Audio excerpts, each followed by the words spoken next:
அரசு பொறியியல் மற்றும் கலை கல்லூரிகளுக்கு 555 கோடி ரூபாய் மதிப்பிலான புதிய வகுப்பறை கட்டடங்கள் உள்ளிட்ட பல்வேறு முடிவுற்ற திட்டங்களை முதலமைச்சர் மு.க.ஸ்டாலின் திறந்து வைத்தார்.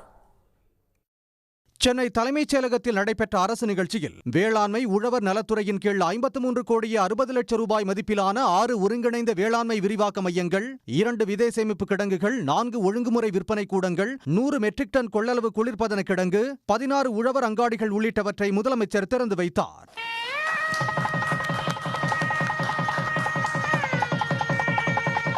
100 கோடியில் தரம் உயர்த்தப்பட்ட ஹொசூர் அரசு மருத்துவமனை, 65 கோடியில் சென்னை ராஜீவ்காந்தி அரசு பொது மருத்துவமனை நரம்பியல் பிரிவு கட்டடம், 64 கோடியில் சென்னை அரசு பல் மருத்துவக் கல்லூரி மருத்துவமனையில் கூடுதல் கட்டடம், கீழ்ப்பாக்கம் அரசு மனநல மருத்துவமனையில் ரூபாய் 40 கோடியில் ஒப்புயர்வு மைய கட்டடம், வேதாரண்யம் அரசு மருத்துவமனையில் ரூபாய் 13 கோடியில் கட்டப்பட்டுள்ள கூடுதல் கட்டடம் உள்ளிட்டவற்றையும் முதலமைச்சர் திறந்து வைத்தார்.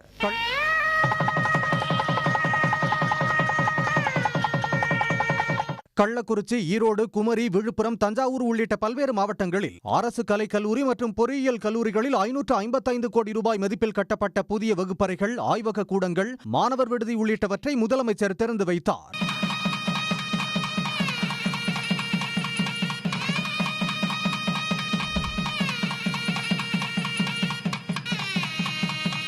சென்னை கிண்டி தொழிற்பேட்டையில் 175 கோடி ரூபாய் மதிப்பில் அடுக்குமாடி தொழிற்கூடங்கள், ராஜபாளையத்தில் 32 கோடி ரூபாயில் மகளிருக்கான நெசவு குழுமம், தேனியில் செயற்கை பட்டு குழுமம், நெல்லையில் தங்க நகை குழுமம், கோவை பொள்ளாச்சியில் கயிறு குழுமத்தையும் முதலமைச்சர் திறந்து வைத்தார்.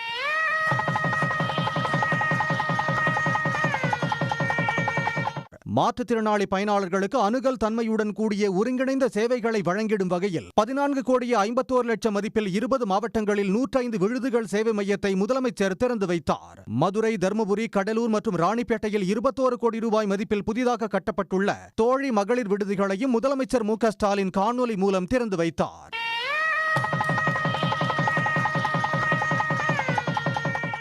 உடனுக்குடன் செய்திகளை தெரிந்து கொள்ள சன் நியூஸ் பெல் ஐகானை கிளிக் பண்ணுங்க.